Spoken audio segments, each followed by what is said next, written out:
Fakultas Hukum Universitas Indonesia, pusat ilmu hukum unggulan, mendidik menempa sarjana hukum, guna membangun Indonesia. Halo, salam Justisia. Bersama dengan saya Mario Ariel Leonard Barus sebagai host dalam podcast LKBH UI Mengabdi Masyarakat. Semoga sahabat Justisia dimanapun berada diberikan kesehatan dan kebahagiaan. Pada kesempatan ini, kita akan membahas mengenai uji materi dari Undang-Undang Pertambangan Mineral dan Batu Bara yang saat ini diuji di Mahkamah Konstitusi dan terdaftar dengan nomor perkara 184-PUU-Romawi23-2026. Saat ini telah hadir bersama dengan saya, Ibu Maria Dianita Prosperiani SH sebagai kuasa hukum dari pemohon dari LKBH PPS FAUI, dan juga hadir di kesempatan ini pemohon masyarakat adat ya yang terdampak langsung atas pertambangan minerba Bapak Sharon, dan juga pemohon dari mahasiswa Fakultas Hukum Universitas Indonesia Mas Wahyu Ilham Pranoto. Sebelum kita membahas lebih lanjut mengenai uji materi ini, mungkin lebih baik kita dengar dulu latar belakang dan peran dari masing-masing kuasa hukum pemohon maupun pemohon sendiri uji materi Undang-Undang Minerba ini. Kita mulai dari Bapak Sharon sebagai masyarakat terdampak. Silakan Bapak Sharon. Oke, terima kasih. Nama saya Sharon. Saya berasal dari Sorowako, Kecamatan Nuha, Kabupaten Luhut Timur, Sulawesi Selatan. Peran saya dalam masyarakat hukum adat Matano adalah sekretaris Lembaga Adat Kerajaan Matano. Sampai saat ini, saya memegang peranan di dalam masyarakat untuk memperjuangkan hak-hak masyarakat adat Matano, khususnya yang ada di Luhut Timur. Baik, terima kasih Pak Sharon atas latar belakang diceritakan. Selanjutnya kita dengarkan dari Mas Wahyu sendiri latar belakang dan perannya dalam permohonan uji materi ini.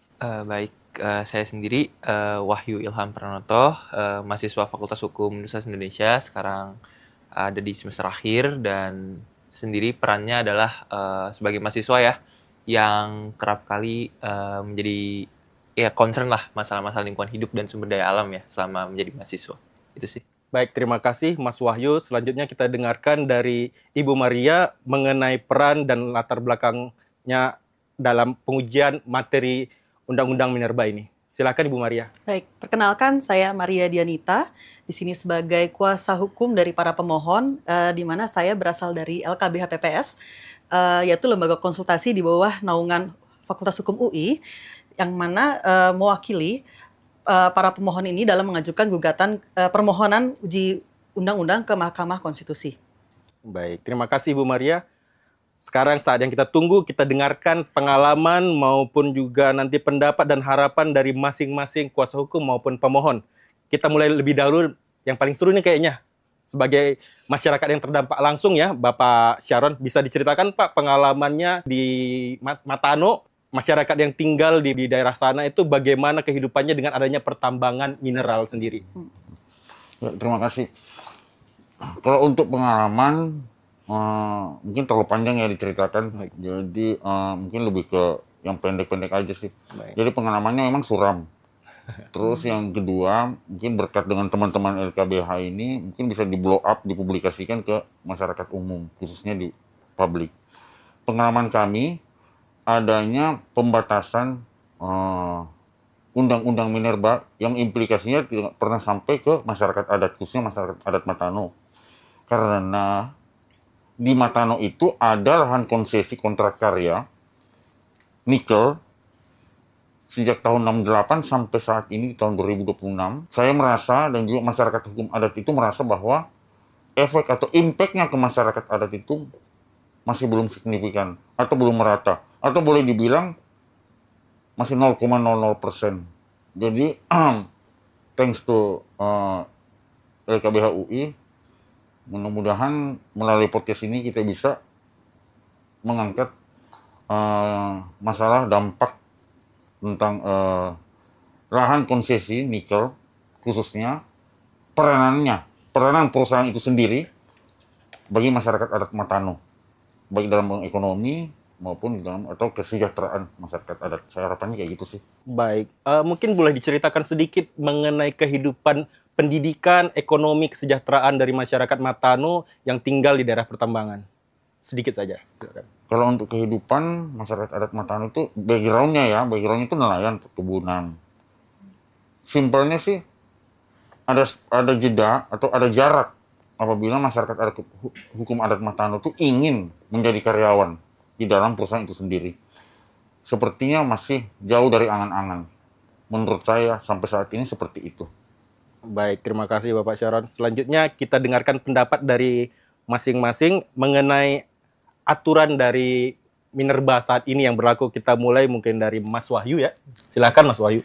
Baik, kalau dari mahasiswa sendiri ya, berkaitan dengan konteks pengaturan terkait mineral dan batu bara, khususnya di pertambangan, kami merasa bahwasanya mahasiswa dalam tanda kutip perwakilan daripada anak muda itu sendiri, ya penguasaan atau pengelolaan sumber daya alam itu tidak sampai manfaatnya kepada generasi-generasi yang sekarang, kepada kita lah spesifiknya. Pertama, ketika kita berbicara manfaat ataupun dampak, ya akhirnya secara data, pemasukan negara mengenai pertambangan itu masih sangat kecil signifikannya sebenarnya ya. Dan itu pun berimplikasi buruk juga ke generasi yang sekarang. Misalnya, secara pengaturan dengan konsep perizinan, akhirnya kita kesannya ya dibebani oleh pajak yang akan lebih besar ke depannya kepada diri kita daripada masukan sumber daya alam. Kemudian juga ketika kita dibebani pajak dalam konteks lingkungan hidup yang sebenarnya generasi masa depan bisa rasakan ke depannya ya, dengan pengelolaan yang sekarang justru akan menambahkan banyak peluang negara untuk mencoba membuka banyak pertambangan baru dalam konteksnya dalam dalih menambah pemasukan. Padahal ya segimanapun membuka tambang sebanyak-banyaknya dengan pengelolaan sekarang pemasukan akan tetap sama saja. Maka dari itu ya pemasukan tidak signifikan, kita anak-anak muda calon pembayar pajak maupun yang sudah membayar pajak jadi terbebani lebih signifikan juga besarnya. Kemudian alam-alamnya yang seharusnya kita bisa lihat ya hilang begitu saja karena pengelolaan sumber daya memang tidak optimal. Itu sih sebenarnya pendapatnya ya. Maka dari itu konsep perizinan menurut saya di konteks mineral dan batu bara ya yang ada di undang-undang sekarang itu patut dievaluasi. Inilah yang kita lakukan lah untuk pengujian undang-undang ini dari segi mahasiswa. Baik, terima kasih Mas Wahyu atas pendapatnya. Boleh disampaikan pendapat dari Bu Maria sendiri mengenai Undang-Undang Minerba saat ini. Silakan, Ibu Maria. Jadi sebenarnya kan mungkin tadi sudah dijelaskan juga dengan Mas Wahyu ya, terkait dengan alasan-alasan ini dimohonkan. Namun sebenarnya lebih tepatnya lagi masalah-masalah itu muncul bukan dari praktiknya saja, tetapi sebenarnya dari masalah normatif itu sendiri. Normatif di sini adalah berkaitan dengan desainnya. Desain Undang-Undang Minerba ini dalam pasal 92 dan pasal 35 ayat 1 itu sangat membuka peluang kepada privatisasi terhadap sumber daya alam dan juga terhadap monopoli pertambangan begitu.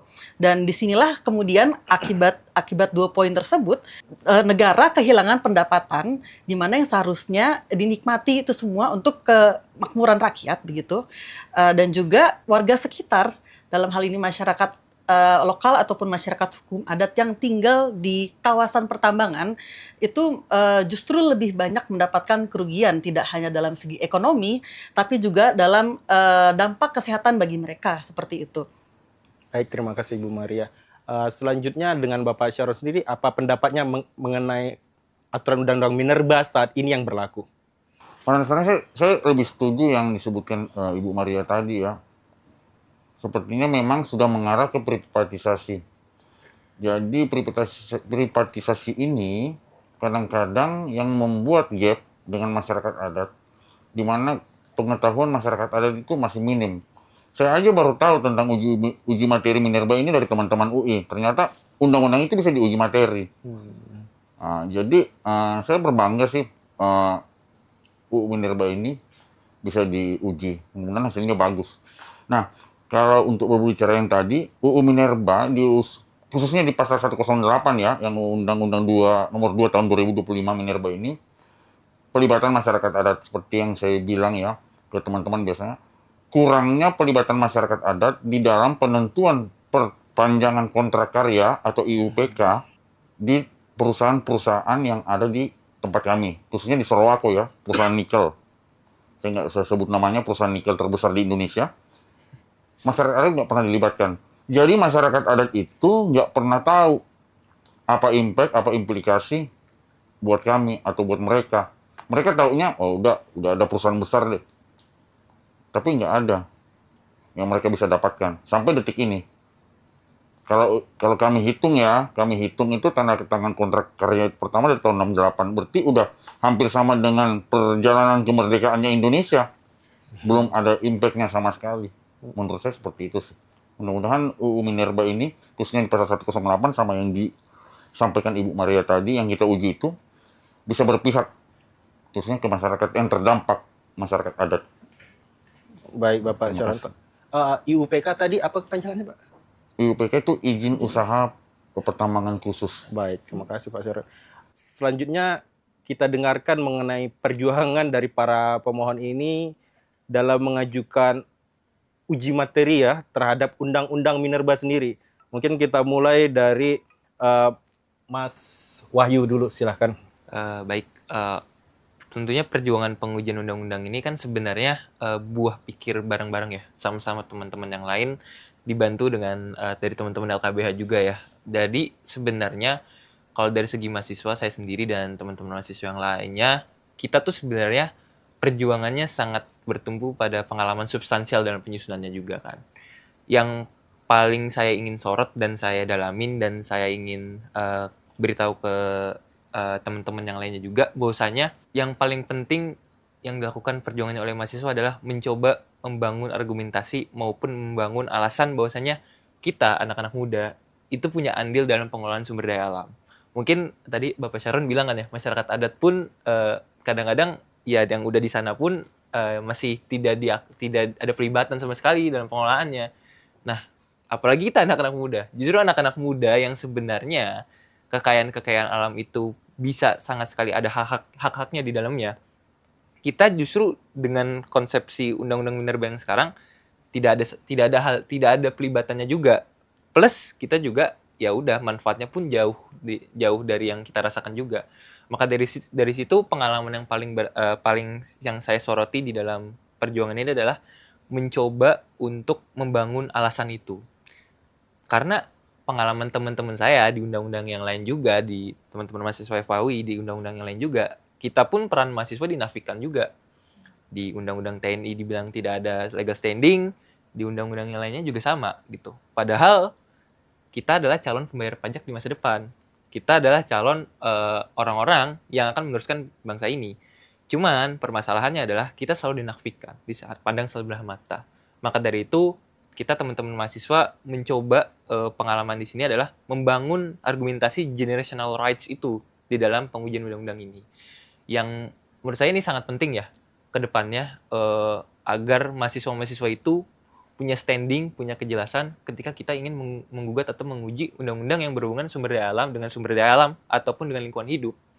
Maka itu sih pengalaman yang sangat-sangat saya soroti ya Bang ya di dalam pengujian undang-undang ini. Baik, apa ada pengalaman khusus dalam uji materi ini yang selama sidang di MK lah? Ini pengalaman pertama atau keberapa misalnya, dan ya apa yang menarik selama ikut dalam bersidang di Mahkamah Konstitusi? Kalau untuk persidangan ini pertama kali saya ya untuk pengujian undang-undang di Mahkamah Konstitusi. Dan selama persidangan memang yang menjadi sorotan bagi saya adalah dinamikanya. Jadi semenjak ternyata saya baru menyadari bahwasanya hakim juga terpengaruh atas seluruh hal yang terjadi di negara ini sebenarnya, terutama ketika kejadian bencana Sumatera kemarin ya. Nah, maka dari itu saya melihat akhirnya banyak sekali hakim yang menyoroti ternyata perlu ada perbaikan tata kelola pertambangan kita. Apalagi yang saya soroti lagi lainnya adalah selama persidangan ternyata pembahasan hak antar generasi, hak generasi masa depan itu ternyata juga muncul di dalam persidangan. Itu yang membuat saya ternyata dalam persidangan MK bisa kita para mahasiswa dan teman-teman yang lainnya, masyarakat adat maupun masyarakat lokal di sekitar pertambangan, itu bisa membawa argumen-argumen itu, pembicaraan-pembicaraan itu ke dalam persidangan. Itu sih Bang yang sangat disorot juga ya dalam pengujian undang-undang ini, dan harapannya ke depannya ya untuk hal-hal yang seperti itu bisa terjadi di undang-undang yang lainnya. Itu sih Bang. Baik, terima kasih Mas Wahyu. Kita dengarkan juga pengalaman juga perjuangan dari Bu Maria sebagai kuasa hukum selama sidang uji materi di Mahkamah Konstitusi. Silakan Ibu. Jadi awal mula memang tadi sudah diceritakan sama Mas Wahyu ya. Awal mula uji materi ini ingin diajukan adalah berkaitan dengan keresahan akademisi, di mana ada guru besar yang menghubungi dan juga oleh teman-teman mahasiswa juga kita bersatu terkait dengan keresahan-keresahan mengapa Indonesia sudah bertahun-tahun merdeka namun tidak juga mendapatkan kemerdekaan atas segala isi buminya. Hal itu berkaitan erat dengan dalam Undang-Undang Dasar, di mana seharusnya sumber daya alam yang terkandung dalam Indonesia ini dimanfaatkan sebesar-besarnya untuk kepentingan rakyat, begitu. Sementara dalam Undang-Undang Minerba, khususnya di pasal 35 dan pasal 92, itu sangat membatasi kemakmuran masyarakat Indonesia, begitu. Pada akhirnya, karena sebenarnya dalam perjalanan kita menguji itu kita terdapat banyak perdebatan begitu. Perdebatannya adalah apakah sebenarnya ini masalahnya berkaitan dengan penerapan undang-undang atau sebenarnya masalah ini berkaitan dengan isi undang-undang itu sendiri begitu. Dan kemudian didapatkanlah bahwa sebenarnya isi dari pasal 35 maupun pasal 92 itu sendiri sangat memperbesar kemungkinan terjadinya privatisasi dan monopoli begitu. Nah, kemudian perjalanannya memang kita hendak tadinya mengajukan ketika 17 Agustus ya. Namun kemudian kita perdalam lagi diskusi, kemudian akhirnya kita ajukan bersama-sama di mana terdapat perwakilan dari 3 orang mahasiswa dan juga 3 orang dari masyarakat hukum adat dalam mengajukan permohonan ini.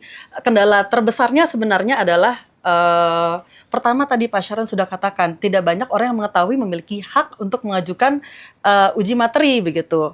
Padahal itu hak warga negara ya untuk keberatan mengenai isinya apabila bertentangan dengan Undang-Undang Dasar begitu, konstitusi. Kemudian selain itu masyarakat lokal pada dasarnya meskipun ada yang tahu haknya tetapi juga tidak memiliki keberanian ataupun tidak memiliki akses untuk mengajukan permohonan tersebut begitu. Dalam hal ini karena masyarakat setempat itu kerap kali mendapatkan intimidasi dari oknum-oknum yang menguasai pertambangan di kawasan tersebut seperti itu. Dan jadi challenge-nya sangat besar ketika kita mencari siapakah masyarakat yang ingin bersuara begitu, dan kemudian didapatlah di sini dengan Pak Sharon dan kemudian juga ada Bapak Nasidi dan juga dari masyarakat hukum dari masyarakat Belitung seperti itu. Baik. Selama menjalani sidang sendiri apa yang berkesan di sidang sendiri ya yang Bu Maria alami selama persidangan di Mahkamah Konstitusi? Oke. Apa yang paling berkesan kayak gitu?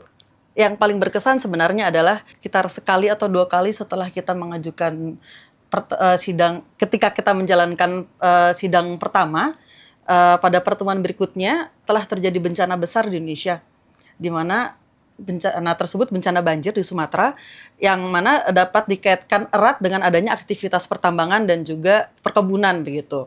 Dan di sini yang sangat berkesan adalah bagaimana majelis hakim konstitusi itu sangat relate gitu dengan kondisi tersebut dan sebenarnya juga ingin menunjukkan kekecewaannya terhadap bagaimana pemerintah mengelola sumber daya alam kita sendiri begitu. Jadi di sini kami merasa dari hakim MK pun berada pada posisi yang sama dengan warga negara begitu.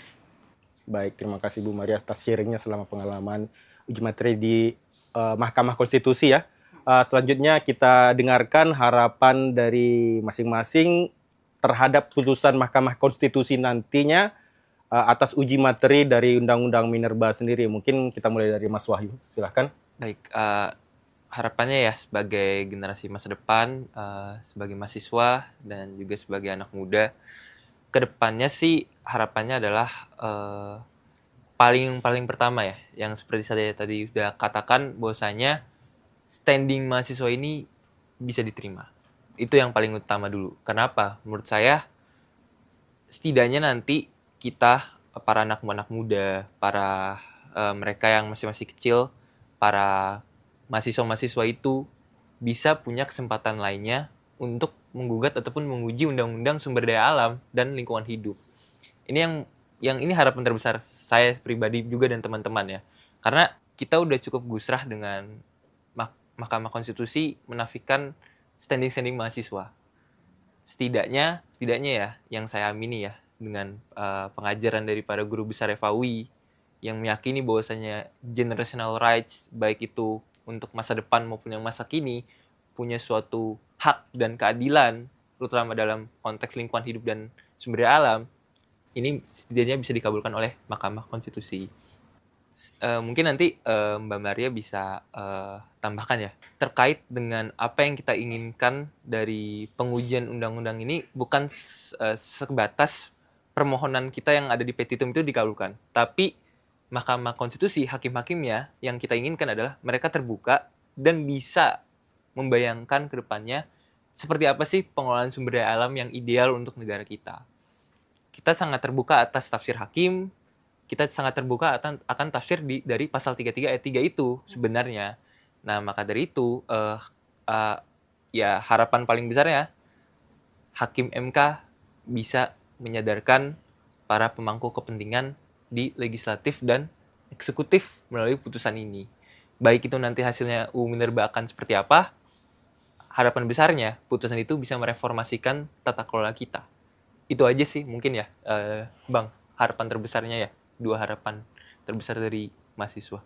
Baik, terima kasih Mas Wahyu atas penyampaian harapannya. Silakan kita lanjutkan harapan dari Bu Maria sendiri terhadap putusan MK nantinya. Silakan Ibu Maria. Baik, harapan kami gitu sebagai perwakilan dari para pemohon ini, sebenarnya kan kemarin sudah kita menjelaskan apa saja sih petitumnya. Yang pertama tentu untuk mengabulkan permohonan ini, dan kemudian juga menyatakan bahwa materi muatan pasal 35 ayat 1 dan juga pasal 92 dalam UU Minerba itu dinyatakan tidak berlaku dan bertentangan dengan Undang-Undang Dasar khususnya pasal 33. Sementara kami juga membuka opsi apabila majelis hakim dapat mengubah isi pasal tersebut sepanjang tidak dimaknai penguasaannya itu oleh negara, dapat dilakukan melalui skema berupa kontrak atau kerjasama pengelolaan sumber daya alam oleh negara. Hal ini kenapa kami serahkan ke negara gitu, di sini sebagai bentuk konkret penerapan dari pasal 33 itu. Dan selain itu juga kami membuka opsi lainnya apabila dari hasil ini, hasil kemarin kan based on data gitu yang kita serahkan ini, bisa dicari lagi oleh pemerintah untuk mekanisme yang lebih cocok untuk pengelolaan minerba seperti apa begitu. Pada intinya sebenarnya yang harapan saya terbesar ini adalah supaya hak-hak dari baik warga negara secara umum maupun masyarakat hukum adat dapat terpenuhi begitu melalui uji materi ini begitu. Baik, terima kasih Ibu Maria.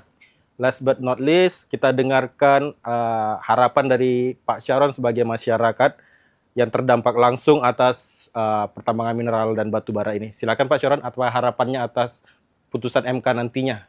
Ya, kalau saya boleh mengutip ya, ini closing statement saya ya, karena saya jauh dari Sulawesi. Ada lagunya Kus Plus, orang bilang tanah kita tanah surga. Semoga MK bisa melihat perjuangan teman-teman LKBH PSUI dan masyarakat adat, khususnya masyarakat adat Matano. Tanah kita tanah surga itu dapat ditempatkan di UU Minerba yang sekarang. Uji materi kita bisa diterima oleh MK. Sehingga tanah surga yang dibilang di dalam kursus itu bisa dirasakan oleh masyarakat adat, khususnya di Matano dan di Indonesia. Saya kira itu. Tanah surga itu yang kita cari. Itu aja mungkin harapan saya. Tanah surga ada di tempat masyarakat adat. Terima kasih. Baik, terima kasih Bapak Syaron. Kita tiba pada penghujung podcast ini. kita mengucapkan terima kasih atas kehadiran dari Bu Maria selaku kuasa hukum, Bapak Sharon sebagai masyarakat yang terdampak langsung, dan Mas Wahyu sebagai mahasiswa yang masing-masing dengan Bapak Sharon sebagai pemohon dalam uji materi Undang-Undang Minerba ini sendiri. Terima kasih atas sharing pengalaman dan harapannya atas hasil uji materi Undang-Undang Minerba nanti di Mahkamah Konstitusi. Semoga Ibu Maria, Pak Sharon, dan Mas Wahyu mendapat kesuksesan ke depannya. Dan kita harapkan, semoga apa yang kita semua harapkan atas uji materi ini bisa tercapai demi kebaikan bangsa Indonesia, khususnya ya masyarakat adat, masyarakat setempat, dan juga generasi muda begitu ya. Baik. Akhir kata, izinkan saya menyampaikan sebuah pantun untuk Indonesia. Jalan-jalan ke Borobudur, melihat pesona keajaiban dunia.